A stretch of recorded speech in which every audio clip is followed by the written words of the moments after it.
Before I get started in my program, I want to tell you when I was in school, one of my favorite subjects was history. So let me throw you a couple dates, and you guys can tell me what world-changing events happened on those days. In my parents' generation, December 7th, 1941. Pearl Harbor was a day that the world changed. If you ask people of that generation, they can tell you exactly where they were and what they were doing when they heard that first news. Pearl Harbor had been attacked by Japanese invaders. On September 11, 2001, your world changed. Right. The planes flew into the World Trade Center and to the Pentagon. And on those days, the world changed. Terrorists thought that the world would never be the same again. They thought that on September 11th, they were going to bring Americans to their knees. Whether it was going to be in Pennsylvania, near Shanksville, Pennsylvania, and I spoke at Shanksville Elementary School a couple of years ago. I went to the site where that flight changed the atmosphere and the field. When that plane flew over the elementary school, if it had crashed 1 minute before, it would have crashed right into the elementary school in Shanksville, Pennsylvania. But you know, on days like that, when the world has tragedies, when life gives you lemons, you make lemonade. So a lot of you guys are from the western part of the state here, close to New York City. We know that on that day on September 11th, when the World Trade Center was on fire and firemen and firewomen, police officers, medical staff were all flocking to the World Trade Center to take care and help people out. It didn't matter that day whether you were white, black, Catholic, Muslim, Protestant, atheist, agnostic, Hindu. Didn't matter what race, what religion. Only mattered that day was that we were all Americans. You know, times changed there. The weeks following that, people were afraid. But you know, the resilience of the American public, of the American nation, is one of great perseverance to be able to overcome adversity. So I look at that, and not on a school level, because I know that in some schools, and probably almost every school in the United States, whether from elementary school all the way through high school, one of the big problems is bullying. It's hard to imagine that idea on a scale like the World Trade Center, but I want to tell you, when someone's minding their own business and they get attacked, that's a bullying situation. The World Trade Center on September 11th is bullying on a monumental scale.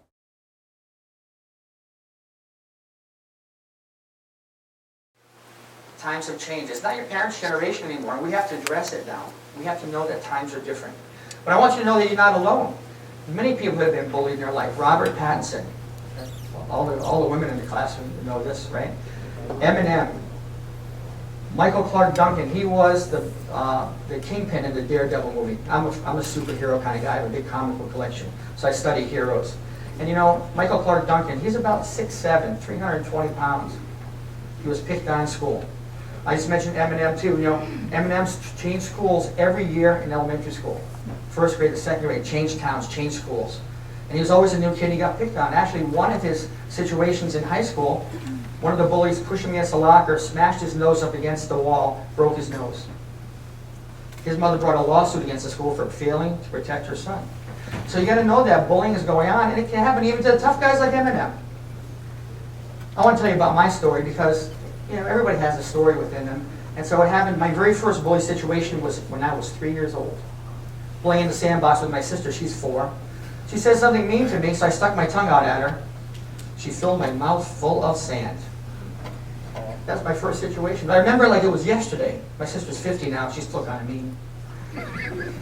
So, you know, I want to tell you about bullying because it's really affected my life. I had a lot of bullying situations because I was quiet. I was minding my own business, and I gave off a sense of vulnerability. So here I am going through elementary school. Kids wouldn't let me play with them on the playground. Here I am going to junior high school. Kids wouldn't let me sit with them in the cafeteria.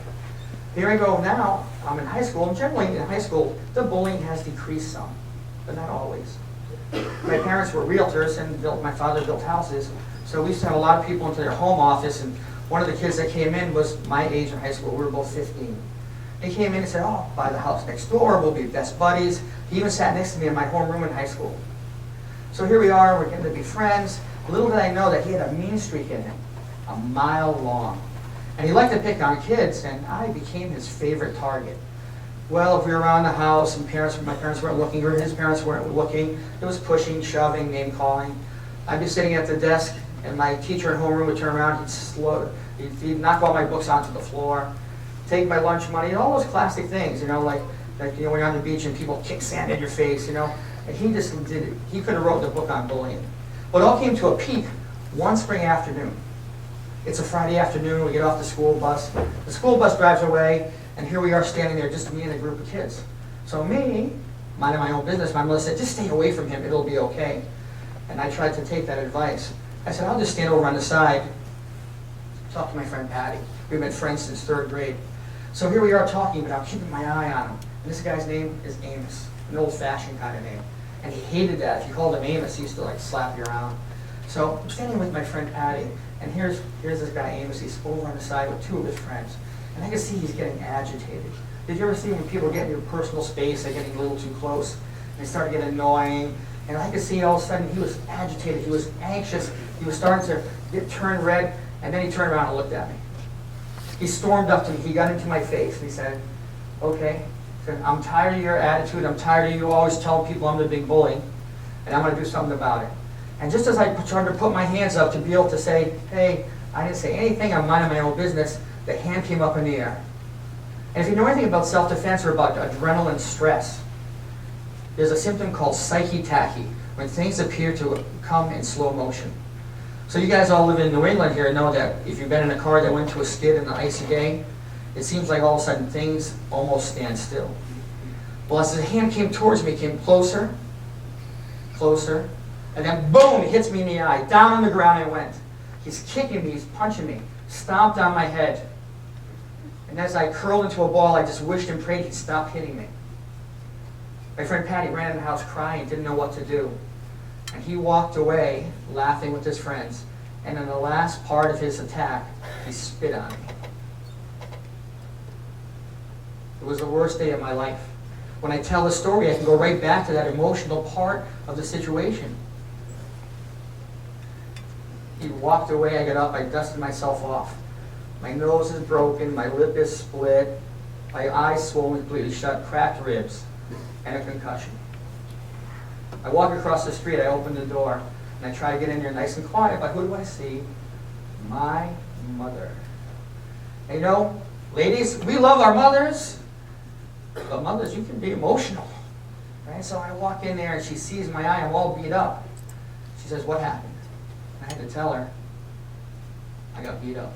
Didn't try to defend myself. Didn't even try, because I didn't know how. So I sat down in the chair, she gave me some ice, and now she's mad. She goes, what happened? Tell me the truth. I said, okay, this guy beat me up for no reason at all, I'm minding my own business. She says, I'm going to go over there and talk to his parents. I'm going to call the police. I may even go over there and punch him in his eye. I said, oh, don't do that. That'll only make it worse. So Saturday, Sunday come and go. Monday morning comes, and guess where I got to go now? I got to go back to school. I went to North Free Academy. Big campus, 2,000 kids. I said, oh, don't make me go. I said, I got a headache, I got a stomach ache, I don't feel good. It really was the embarrassment that I didn't want to fight. And she gave me some of this great motherly advice, which I pass on to everybody today. You don't have to like it, you just have to do it. So she goes, oh, okay, get in the car, you don't have to take the bus. So I walk onto that campus, big open campus like this. And I felt like every one of those 2,000 eyes were on me, staring at how bad I looked. That was the second worst day of my life. And I can remember that like it was yesterday too. Well, as soon as I walk on campus, some people go, oh, we heard you had a big fight. And I said, I'm okay, don't worry. And some people just come up and go, hey, nice eye, loser. Nice black and blue marks. People had no sympathy. So the day came and gone. I get through the last couple of weeks of school, and summer comes. I go, oh, thanks, I'm so thankful. I don't have to go to school anymore. Except he lives right next door to me. So I can't even go outside anymore. I lost my circle of friends because they all wanted to hang out with him, because if you didn't hang out with him, you might get beat up. So here I am, beat up, lost my friends, can't go out of the house. Sleepless nights, nightmares, insomnia. A door slams, I jump. So years later I find out I'm a victim of post-traumatic stress. Well, the summer came and went, and September comes back again. I got to go back to school. I go, oh, I don't know. I said, don't worry, he'll be okay. He's kind of calmed down. I spoke with his parents. So in the meantime, I walked by the table in my kitchen, and I see the newspaper opened up, and I see a big ad there that said, free martial arts classes starting. So I ripped it out. I ran up to my mother. I said, please, let me take some martial arts classes. She goes, no, it's too much money. It costs so much money to go. I said, I don't have time. It's too far. I said, please, I'll do anything it takes. I'll vacuum the carpet. I'll wash the dishes. I'll paint your toenails. I said, please, I'll do anything. Let me take martial arts classes. I've got to defend myself. So I went down there and I watched these Asian guys and other. I thought back when I started karate in 1969, if you were Asian, we knew that you were black belts. Right? That was just a supposition back in that era. So I watched him do all the punches, kicks, and blocks. I watched him break boards. And I waited until everybody was left. And he comes up to me and says, the teacher says, you got to leave. We're closing the school. I said, excuse me, sir. I want to take martial arts. And he asked me the question I asked my martial arts students, because I still teach martial arts. I said, what's your motivation? I had to think for a minute. I said, I know what. I want to beat up bullies. He said, I can't take you as a student, because martial arts is not about fighting. I said, look, I just saw you guys punching and kicking and doing the board breaking. He goes, well, you see, no one got hurt, and it was not done out of anger. So I asked him to teach me some martial arts. He said, tell me your story. And I told him, he said, wouldn't it be better if I could teach you to walk with courage and confidence, and people won't pick on you? I said, yeah, that'd be great, but teach me the chops too. So I went out to learn martial arts, and I've trained in martial arts for over 40 years and 7th-degree black belt. I trained there and competed all over the world, and even a year ago I trained in Korea, and I trained at the same karate school that Chuck Norris got his black belt. Yeah, it's true. So, you know, I've had this great opportunity. Martial arts saved my life. But I want to let you know that bullying is a big problem in schools, and it's not going away, and you guys need to address it. That's the truth of the matter. So, when I didn't want to go to school that first day, I didn't know until years later that, you know, on average in the United States, 160,000 students will skip school each day in the United States today because they're afraid of bullies. Okay? Boy bullies and girl bullies too. You know, so times have changed in school. We can't discount it anymore. Bullying can have a lifelong effect. So it's my goal here to be able to teach a little empathy today, because I think that's really the secret. I have a news article here. It's from Time magazine a couple of years ago, but I think it's very relevant still today. It's called From Little League to Madness, and I want to give you some of the highlights of it. It talks about two teenagers. They were sweet, they played video games, they liked to go to picnics. One boy, Eric, competed in community fishing contests. He was remembered as normal, fun-loving, and shy. They were both quiet, and one refused to play Little League if he didn't get the pitch. One of the boys, the son of a geophysicist. One was the son of a disciplined military man. Quiet, respectful, like their teachers. They began to get heavily involved in playing violent video games, and sometimes they'd play until it was time to go to school in the morning. Both became loners, not part of the popular group. One of the boys filled a diary with thoughts of hate and violence, and soon both boys changed their appearance. One of the boys kept a diary, and one of the entries said, "Ich bin Gott," in German translates to, I am God. There definitely were groups and cliques in school, you know, and these two guys didn't fit into any of them. The jocks, the football players, would push them up against the lockers, call them fags, and make rude comments. For a class project, they made a video, casting students as gunmen in long coats, shooting athletes in the hallways.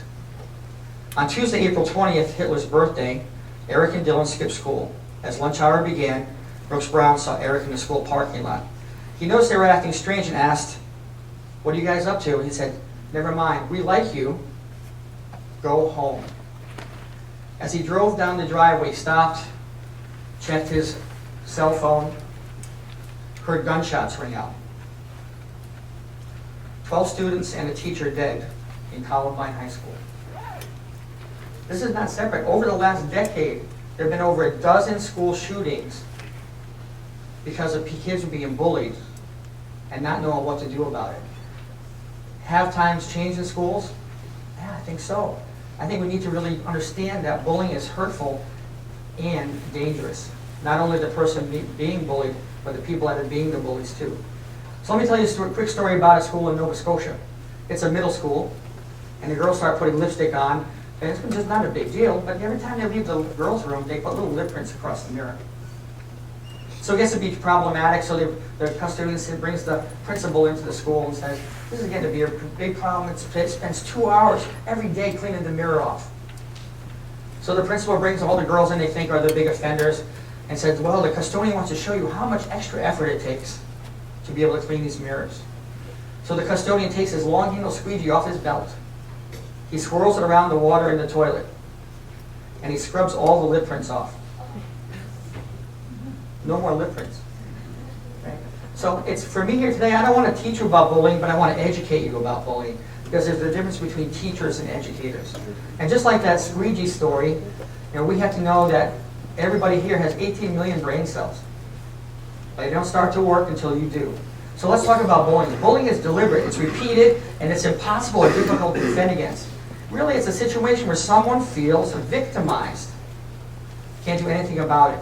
The different kinds of bullying, some are very obvious. Boys bully different than girls. Boys are direct bullies, pushing, shoving, calling names, maybe threats of extortion.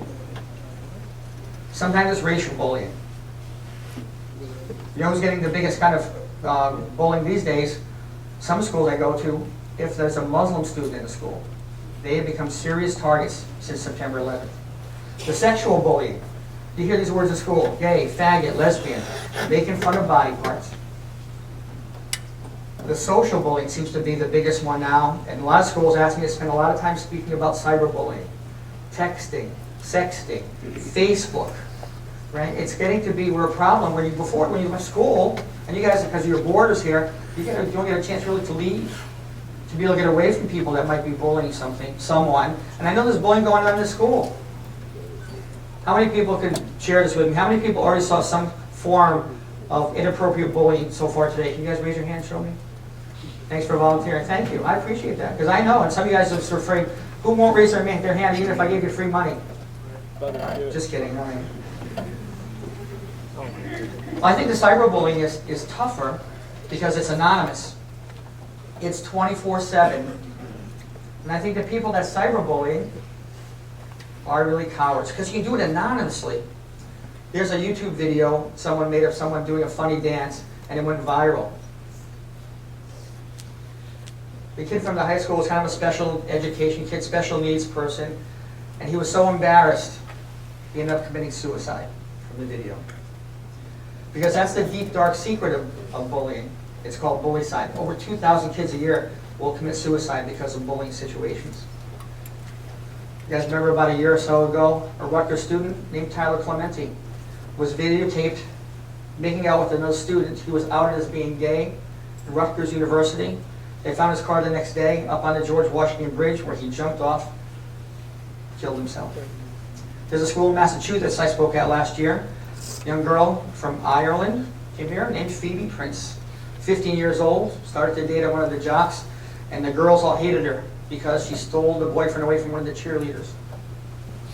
Her 12-year-old sister found her hanging in the stairway of her home. Is bullying a problem? Yeah, it's a huge problem. You can't discount even a little bit, but it's not the first bullying situation that causes tragedy. It's that last one. So, it's important that we know that we've become desensitized to violence. There's a story about a couple that goes to the Grand Canyon to celebrate their 50th wedding anniversary. And a reporter's there from CNN. They say, what's the secret to your long-term successful marriage?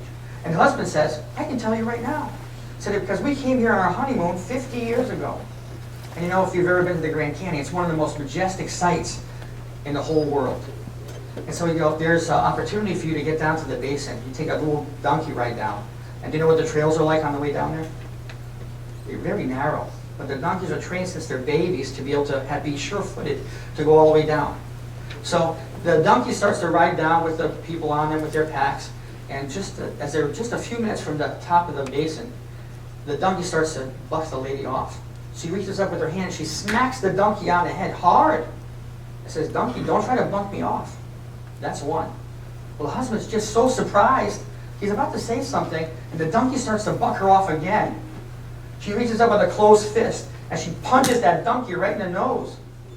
She says, "Donkey, don't mess with me, that's 2. The husband's just about to say something because he's never seen his wife act up. She's always been sweet, gentle, and loving. And just as he's ready to say something, the donkey bucks her off. She almost falls down this cliff. She gets a big stick, and she smashes it over the donkey's head and knocks him unconscious. And she says, "Donkey, that's 3. The husband has to speak up now. He goes up to his wife and says, "Sweetheart, where's the violence coming from?" She looks at the husband, says, "That's 1. We become desensitized to that kind of violence. So we need to know that, any kind of violence, anger, is a dangerous situation. So let's talk about why people bully. People bully because they learn it. People bully because they have an audience. Some people bully because they have no empathy. They just don't care what you think about. Now let's talk about people so there's 3 people in the situation. There's the bully, there's the target, and there's the bystander. It's called the Bully Triad. And so the person that's getting bullied usually looks, acts, talks, or dresses differently. They stick out a little bit. And so that makes them vulnerable. Michael Clark Duncan, I told you before, he's 6'7", 320 pounds, got picked on because he was too big. Mel Gibson got picked on because when he was from New York. He got picked on when he moved to Australia because he had an American accent. Uma Thurman, bullied because she's too tall. Tom Cruise, bullied because he's too short. People get bullied for any different kind of reason that sets them apart and gives them a sense of vulnerability. And bullies, they're tough to get around too. They have big attitudes, bad attitudes, stuck-up attitudes, stinky attitudes. They pick on any kind of people. They pick on people with, brown hair, blonde hair, purple hair. Sometimes they even pick on people with no hair. So it's time for people to identify that bullying is a big problem and it has to stop, but it has to start with one of you guys.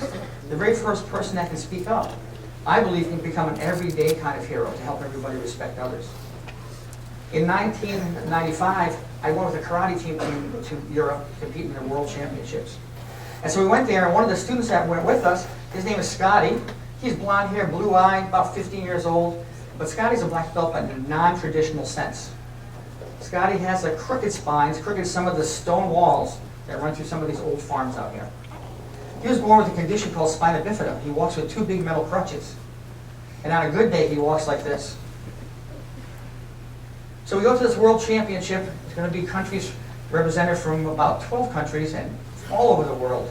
And so we asked if they put a special division called like a special ed division, but we call it handy capable, because he's capable to do something. So we get there and they go, "There's no division like that." I go, "Well, you promised us." I said, if you felt so strongly about being a team from America, we said, if you did not have that division for Scotty, we have to take our 80 black belts and go home. They said, "Oh, okay, we'll put a division together for you." So we're walking through, we're meeting people from all the different countries, and I'm introducing myself to different instructors from around the world, and Scotty's standing right behind me, and as people put their hands out to shake hands, they're walking right by Scotty. Scotty comes up to me and says, "Mr. Bogdanski, what's the problem?" I said, "I don't know, let me go ask this karate teacher." So he brings me on the side, he whispers in my ear. He says, "They don't want to touch Scotty. They're afraid they're going to catch what he has." I started to laugh. I said, "You're kidding, right?" He goes, "He doesn't have a germ, a virus, a bacteria. He was born with a disability. And he's a black belt, and he should be treated with respect."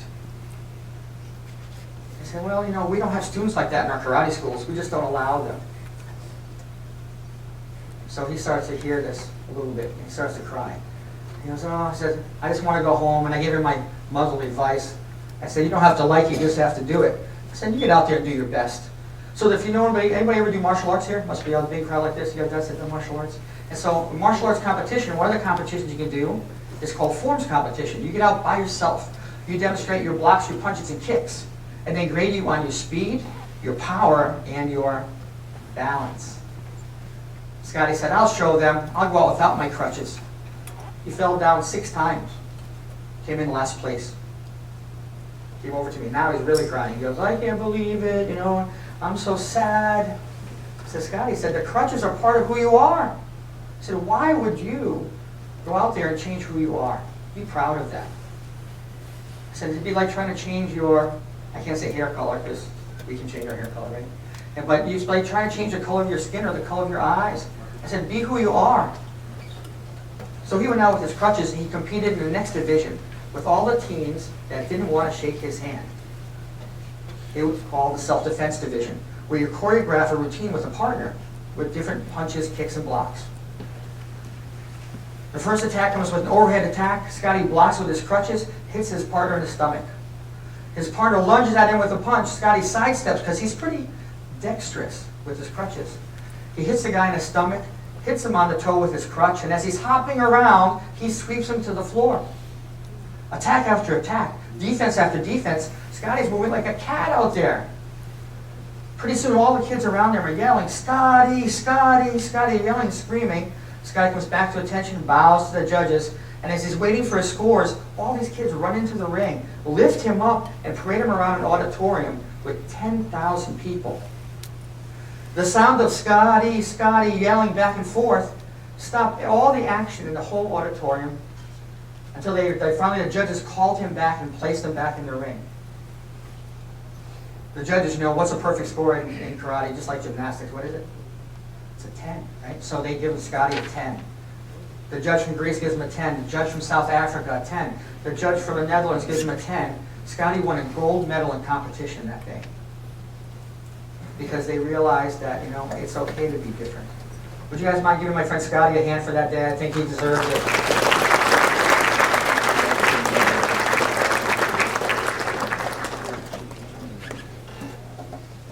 So we know that bullying is a problem. We know what bullying is. We know that the girl bullying is a big problem too.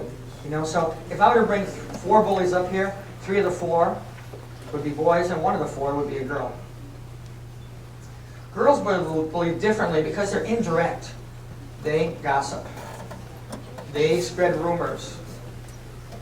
They use friendship as their currency. They exclude people. They shun the other girls that are not into their group. Any of the girls seeing this going on in the school? Yeah, some of you guys are nodding your head. Yes, thanks for sharing it with me because I know what happens. It's almost like a ninja bullying because girls are really good at hiding it. You know, just like that old adage, sticks and stones will break my bones and words will never hurt me. But we know that words are very hurtful too. And I happen to know that some schools, that the girl bullying is far outweighing the boy bullying, the male bullying in schools. And actually I've talked to several of the teachers, some of the students in the school, and they agree with me. It's important to know that the bullying has to stop. And we have to take certain steps to transform people. It's not about having one rule or one idea or one assembly to be able to make bullying stop, but it starts with one person at a time. So I went to your website and I talked to several of your teachers, and I want to thank Mrs. Sawyer-Smith for bringing me here today. I appreciate that. And the 5 values, and these just ring so true. To have respect, treat others with dignity. To have compassion, to show empathy. To have honesty, to maintain a clear conscience. And in spirituality, to care about each other. And in self-reliance, do the right thing for the right reason at the right time. Talked about the Bully Triad because, you know, the person that's the bully, it works. They usually don't care. The person that's being targeted, that person has suffering some way and just usually can't fight back, no matter how hard they try. So the 99% solution is everybody else that's standing there. You are the bystanders.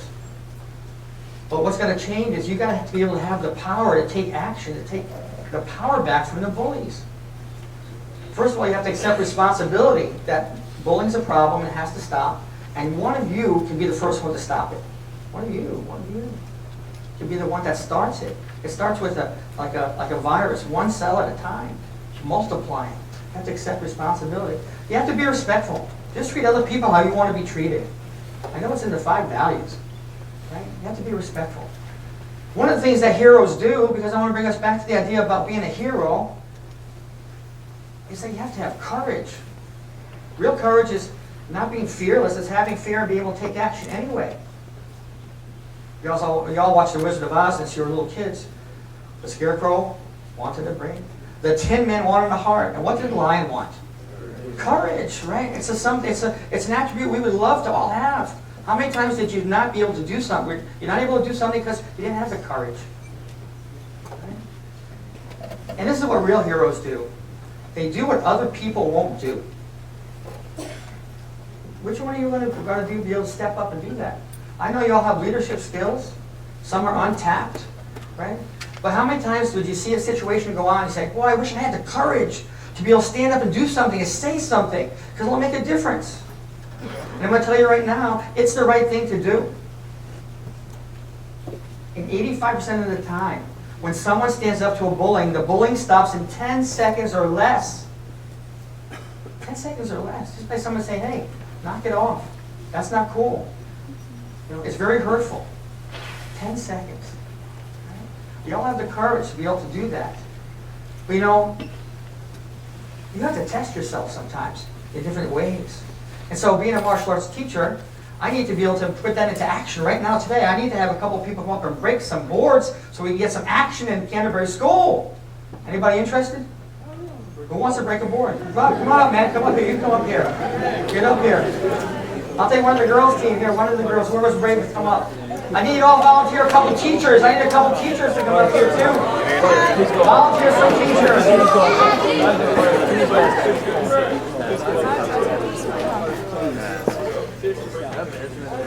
Don't worry. Don't worry. You guys got to volunteer some teachers for me here. Oh, you have one teacher. Hi. Yeah, one.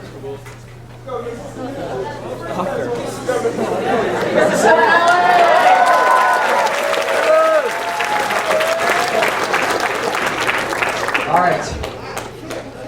So first of all, we have to determine that these are real boards. Can you help me out for a second? Just lean forward a little bit. Don't move, right?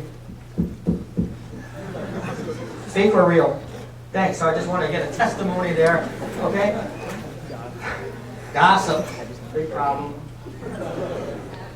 Gotta stop the meanness, right? Some of you got mean attitudes. Gotta stop the hate. And this is what holds people back from having courage. They have fear.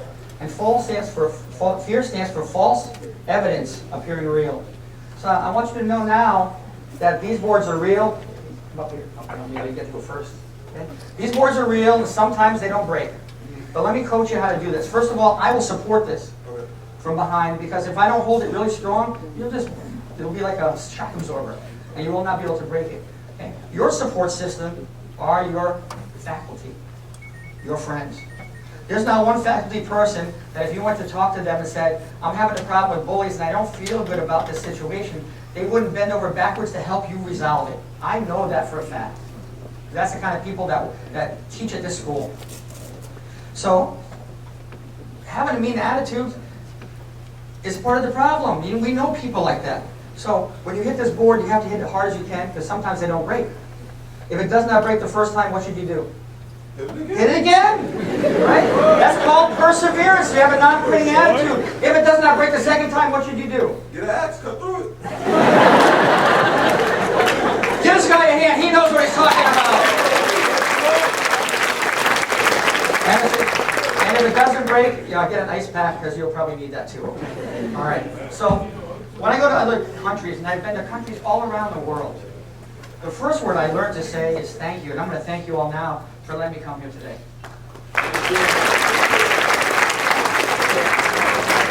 But I believe the most powerful word in any language is the word yes. So what I need you all to do is just help get behind them to get that team spirit. We're going to count 1, 2, 3, and on 3 to break the board, you all yell yes. Can you do that? Yes. All right, here we go. What hand you're right with? Okay, so put your left foot forward. Right hand open like this. We're going to hit with a palm strike.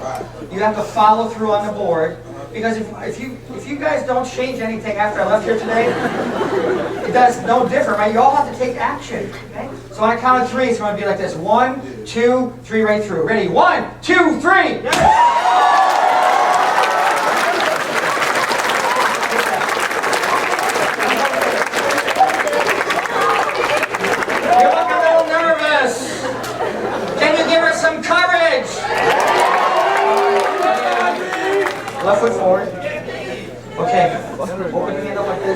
does not ruin that nail polish job. All right. Ready? On a count of 3. 1, 2, 3.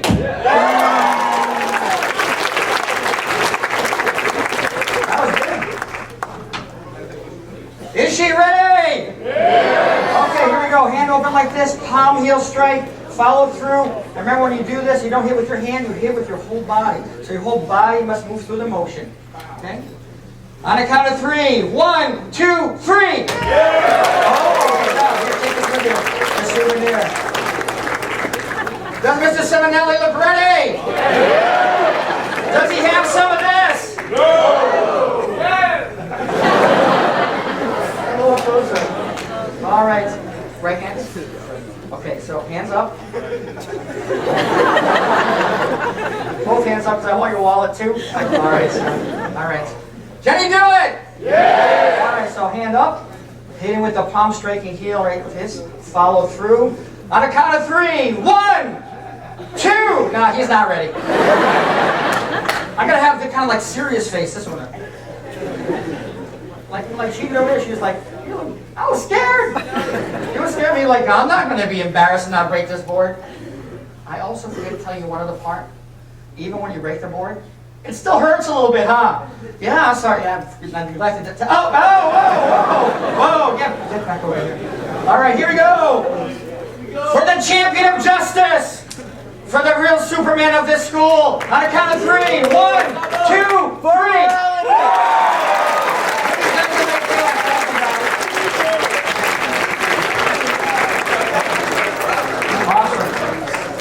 Hey, before we get ready to close the program,